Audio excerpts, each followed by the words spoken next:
There once was a young woman named Clara. She lay in a small hospital room near the end of the hallway, her bed placed right beside a window overlooking an old ivy tree. Day after day, as the seasons changed, Clara watched the leaves on that tree disappear, one by one, like quiet breaths slipping into the wind. Her illness had drained her strength and taken away something deeper, her desire to keep holding on.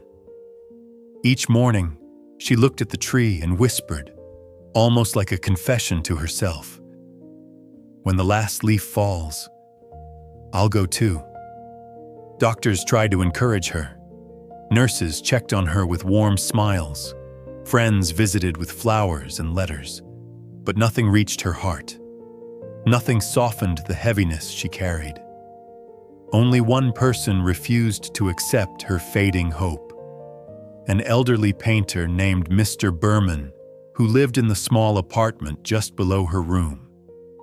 He was an old man with rough hands, a messy beard, and clothes always stained with paint.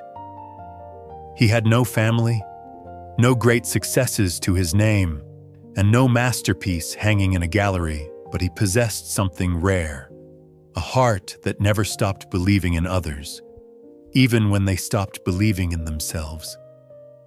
When he heard Clara's whispered vow, he felt a deep ache in his chest. He knew the girl upstairs was slipping away, and he knew he had to do something. One night, a violent storm swept across the town. The wind roared like a wounded creature, rattling shutters and shaking window frames. Rain slapped against the glass as if trying to break through. Clara watched the tree outside with silent fear. She counted the leaves left, only a few, and with each gust of wind, another leaf disappeared. By sunrise, she was certain the last one would be gone, and so would she. But when dawn finally arrived, Clara opened her eyes and froze.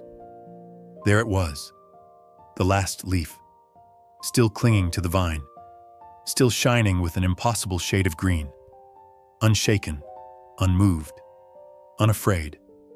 She stared at it for a long time, and for the first time in weeks, a small spark, barely noticeable, returned to her gaze.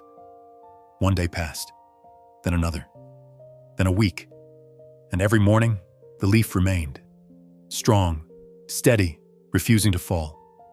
Slowly, Clara found herself breathing differently, eating again, talking again, smiling, even just a little. Life, in its gentle, patient way, began to return. When she was finally strong enough to leave her bed, she asked the nurse to let her visit the courtyard. She wanted to see the ivy tree up close. She wanted to touch the leaf that had kept her alive. But when she reached the wall beneath her window, her breath caught. Her hands trembled. The leaf wasn't real. It was painted. Perfectly. Stubbornly. Beautifully. And the one who painted it was Mr. Berman. On the night of the terrible storm, while everyone else stayed safe indoors, he had climbed a ladder in the freezing rain, coughing, shivering, barely able to stand, just to paint that single leaf so Clara wouldn't lose hope. The cold was too much for his frail body. By the next morning, he had collapsed from pneumonia and never woke up again. But his final act, his last painting, had saved a life.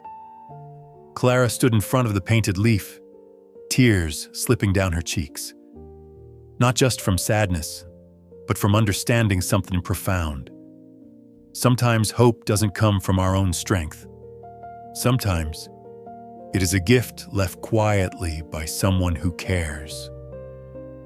And sometimes one act of faith is all it takes to become someone else's reason to live. Hope doesn't always grow in the light. Sometimes it's painted in the rain.